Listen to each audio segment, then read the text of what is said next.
So just a quick housekeeping, the video camera up here is going to capture the room, so thank you for making the space right there. Good morning, I'm Trish Christensen, President and CEO of the Modesto Chamber of Commerce. I'm going to say I'm super impressed with punctuality today. Everyone was in pretty much by 10, that's amazing. It's a very special day for us to be here to honor an 85th anniversary for Sciabica's olive oil. They've been, I'm sorry? Thank you. Oh, you're welcome. I didn't hear where that came from. And we have multiple generations here to celebrate together.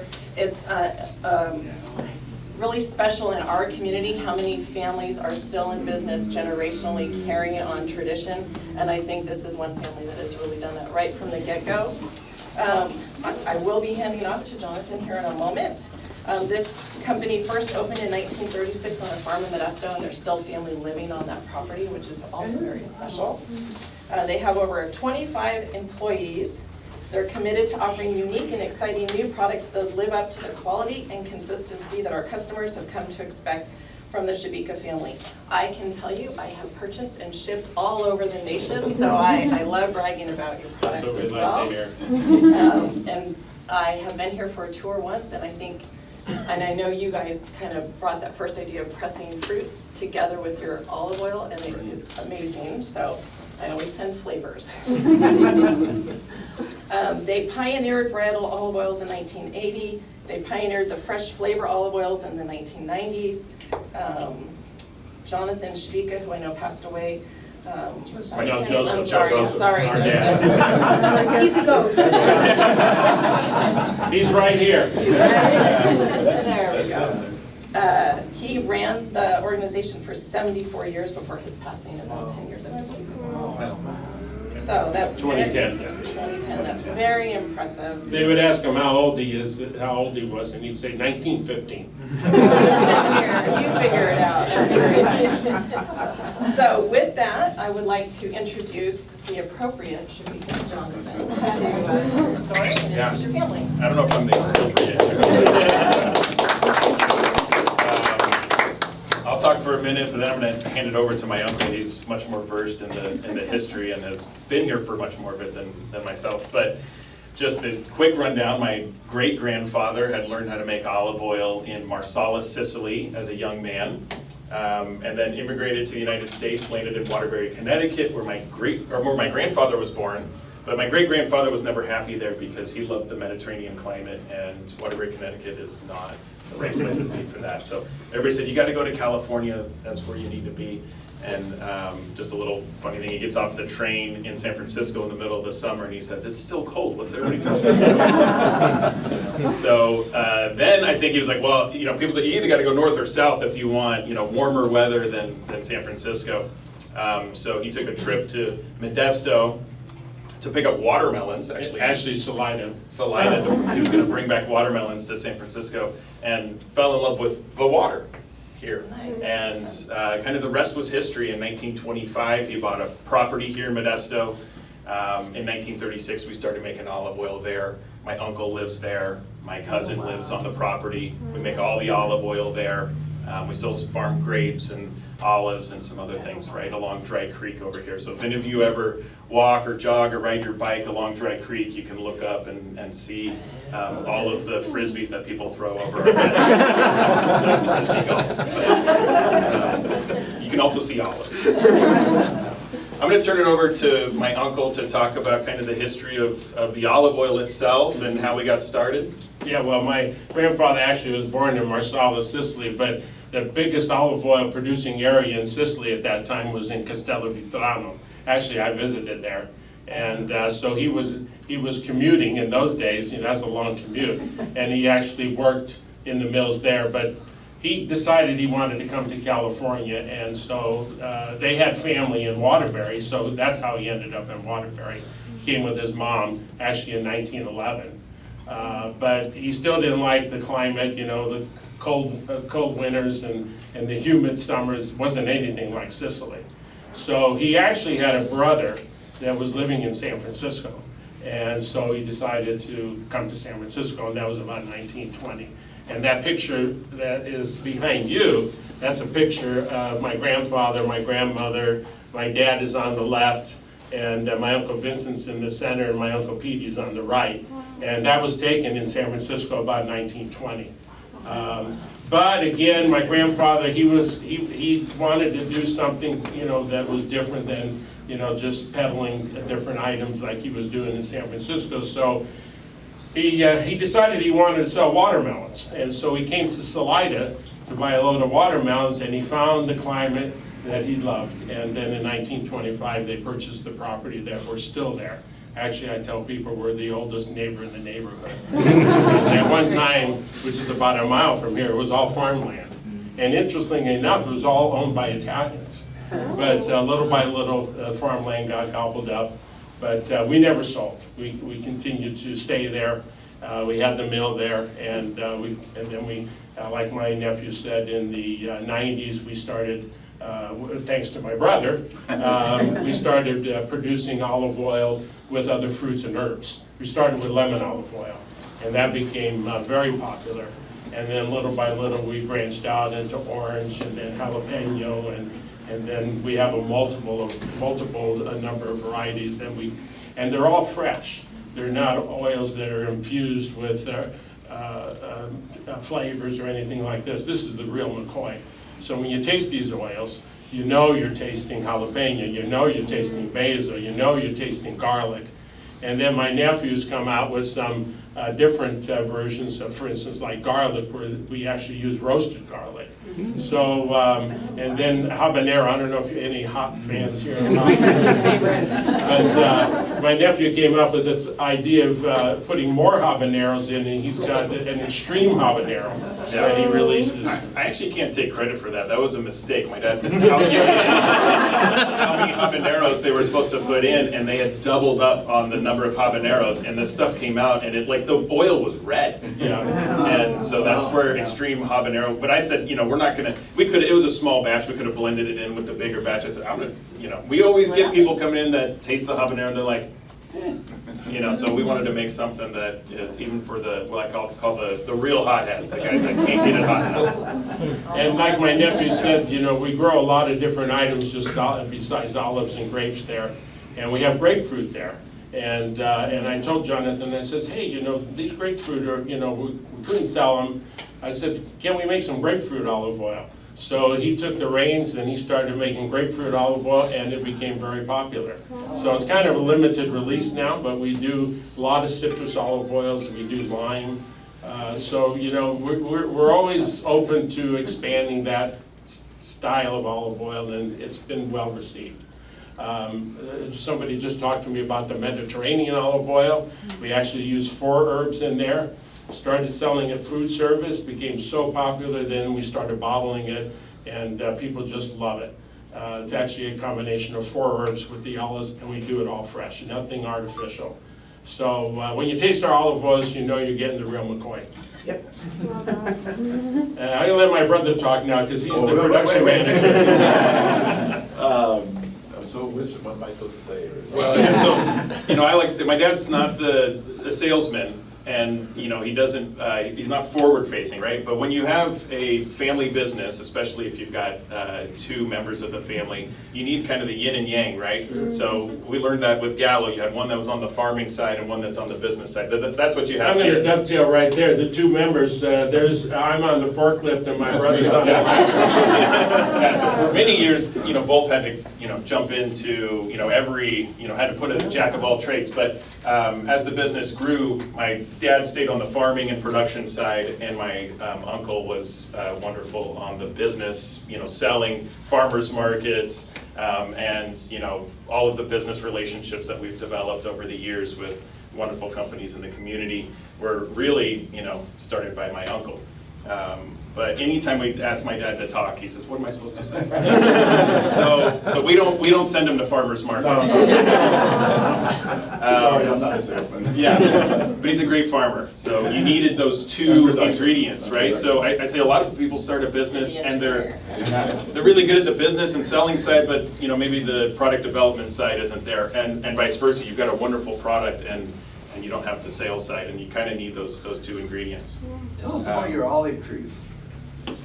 So We only Yeah, go have, ahead. we only have about 4 acres of olives. We actually buy all the olives from all the growers. Okay. Yeah, here in We have, Modesto, we've got 12 700, acres of yeah. grapes. Okay. Out there that they were built, but they were planted in 1970, so they're pretty old. Okay. Yeah, but we've contracted as we've grown. One of the reasons is we're 100% family owned. So we've never taken any investments or investors in. And so that does limit the speed at which you can grow.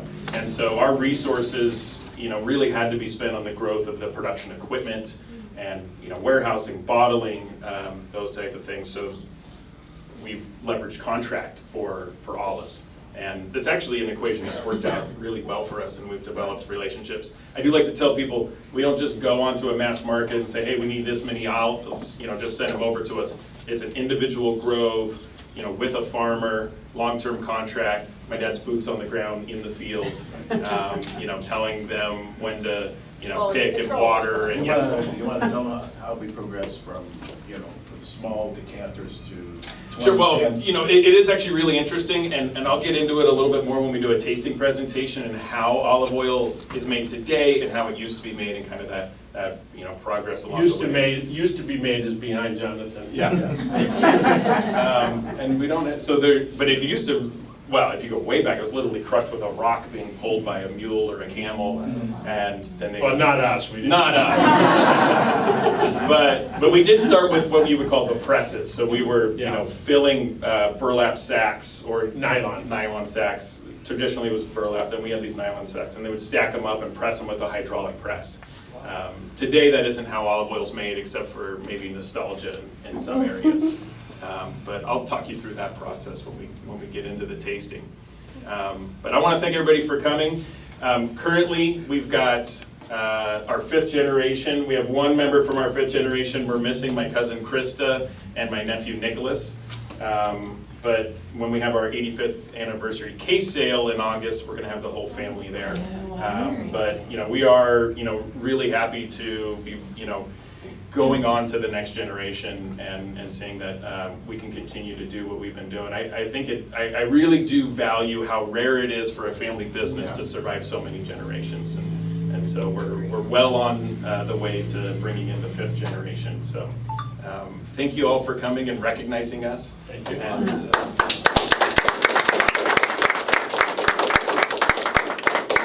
perfect segue. I'm going to switch sides with you, actually. If you want to also, since you're family, you should probably be over here. We're going to do some presentations, and I see Helen back there. Other dignitaries, if you want to kind of move to this side, we'll come up one at a time. Hello, I'm Helen. I'm here on behalf of Congressman Josh Harder to congratulate you on 85 years. That's a huge accomplishment. So congratulations and wishing you continued success. Thank you. Thank you.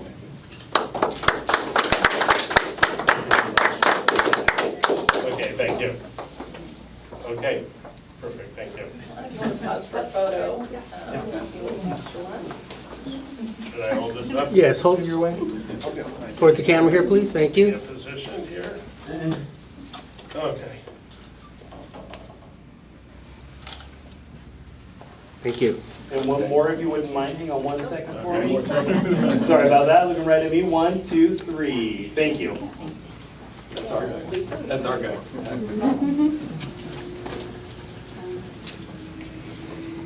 John, this is for you to mount on the wall. My name's Lisa Mantero, and I'm privileged to represent Assemblymember Adam Gray here today on the anniversary of the 85 years of Sciabica. As a member of my family, I'm very excited to be here because my family were your neighbors on that first place over by Dry Creek. So it's a special moment because you've done so much for the community, so much for St. Stanislaus, the state, the number of charities and the stuff that the Sciabicas do that people don't even know about. It's just huge. So thank you for being such good stewards of the community and helping so much, and for all these generations of family. It's really a big deal. So on behalf of the State Assembly, thank you so much. Thank you. Take pictures.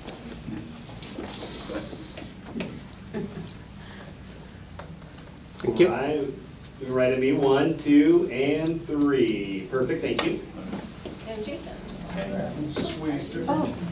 Andrew is actually my brother's grandson. Hello, everyone. I'm Jason Laughlin with State Assemblyman Heath Flores' office. I'm happy to be here. So it's Sciabica, but I learned, you're just full of so much knowledge, Daniel, Mr. Sciabica, that is, that it's Sciabica in Correct. Sicily. Yeah, Sciabica yeah. in Sicily. If So I'm you're just in learning things Marsala, every day. you need to say Sciabica. Yeah, I almost said it. Jason, I've been working with the staff, so we all said it the same for a week. I threw everything off, I apologize. I just want to say thank you for investing in the Valley and continuing to invest in the Valley and being a community partner and helping so many people and creating jobs and just being a present, forceful voice in the Central Valley. You make me proud to be from here. People say there's no opportunity, there's nothing going on, but you mentioned the Gallows, now the Sciabicas. You're just here, you're going to stay here, and you're going to continue to invest. So I would just like to say on behalf of the California State Assembly and Assemblyman Heath Flores, thank you for continuing to invest, and I wish you well and many, many years ahead. Thank you. Thank you.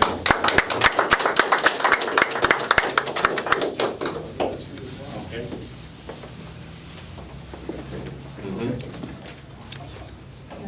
Okay, 3, 2, 1. Thank you.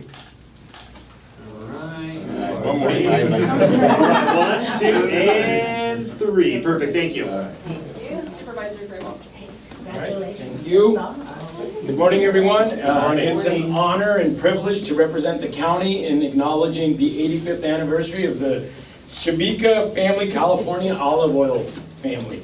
And true story, the Sciabica olive oil has become a household name, unbeknownst maybe to you, but it is utilized. And so I'm going to tell you a true story, and I apologize for the alteration to the name again. You're saying it the way Americans say it. No, I'm going to alter it. You can alter the punchline of the story. You can say the alteration. So my 10-year-old daughter, no joke, first time she's making pasta with my wife calls me some ingredients. They're making pesto pasta or something along that lines, and they called me to pick up oil, and my mistake, I didn't pick up Sciabica. I just, whatever was convenient, I picked it up. And my 10-year-old daughter, when she's making the ingredients, she goes, "My pasta's not going to turn out good because you didn't buy Sciabica." So I apologize for the alteration, but even 10-year-olds know that the main ingredient in good pasta is Sciabica olive oil. That's right. We really appreciate everything. So on behalf of the Board of Supervisors, I really appreciate you guys having your business here in Stanislaus County, being such a good employer, being such a community member that helps so many nonprofits and different things that are happening in this community. So thank you very much, and look forward to another 10 years, 15, 20 years, whatever it may be. Thank you. Thank you.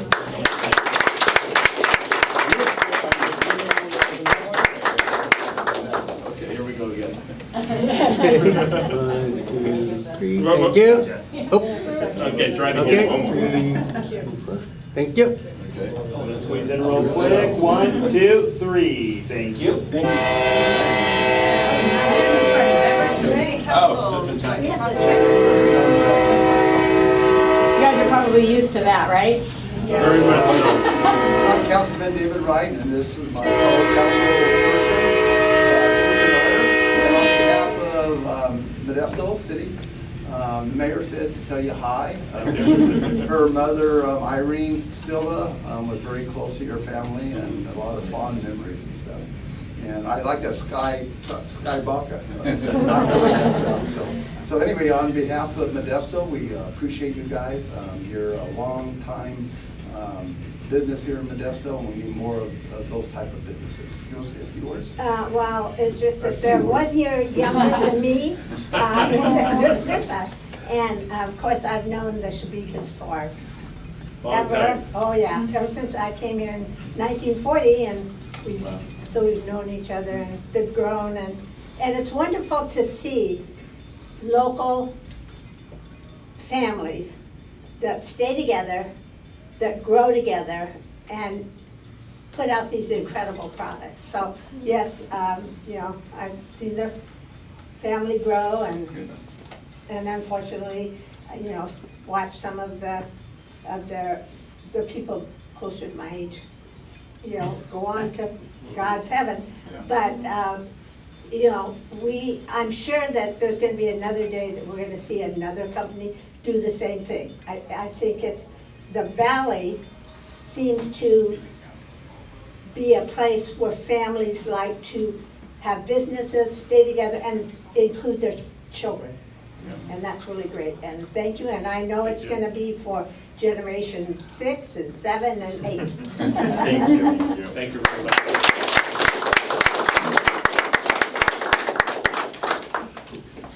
Okay. Thank you. All right, looking right at me. 1, 2, and 3. Perfect. Thank you. I'd like to thank, I have several Modesto Chamber board members here with us today, but I've invited John Malines to present our certificate.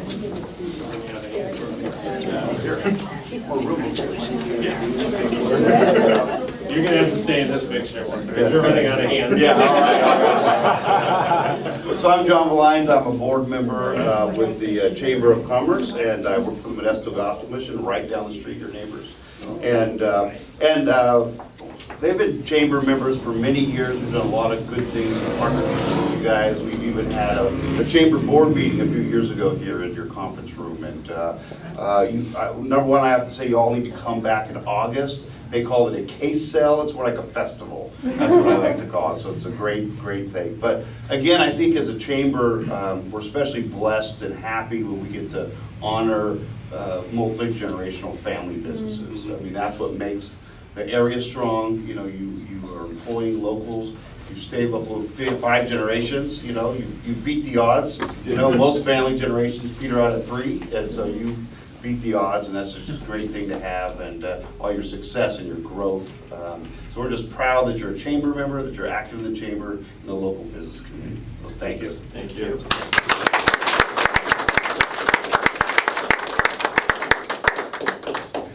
One, two, three. Thank you. All right. 1, 2, and 3. Perfect. Thank you. Okay, who's got a spare hand?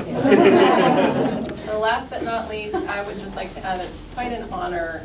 You are showing, setting an example for the community that with love and respect within your family, you can carry on a multi-generational business like this.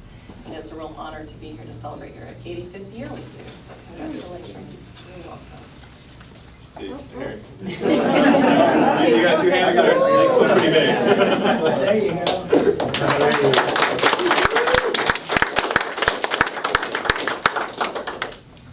Thank you. Thank you. All right. 1, 2, 3. Perfect. Wonderful. Okay, so a couple of details for everyone. We're going to step out front as a group and take the symbolic ribbon cutting photo with everyone involved. At that point, those that want to stay for the tasting are invited to come in and cross the showroom to the other end. They have them staged and ready to go. At that point, while you're moving, we're going to take the Sciabica team photo out front and stage that once again. So if we can all move out front. And just so you know, folks, in addition to a tasting, Jonathan is going to be doing the presentation, and you are welcome to join us. We do invite you.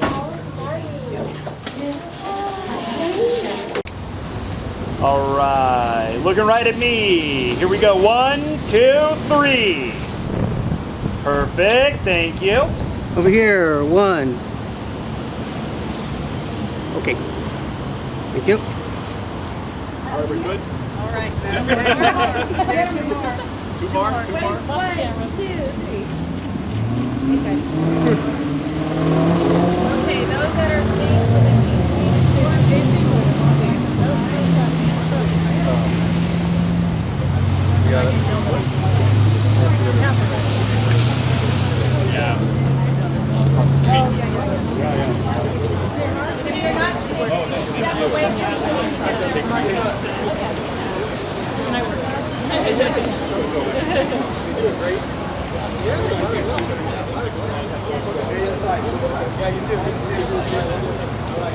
I'm eyeing everyone.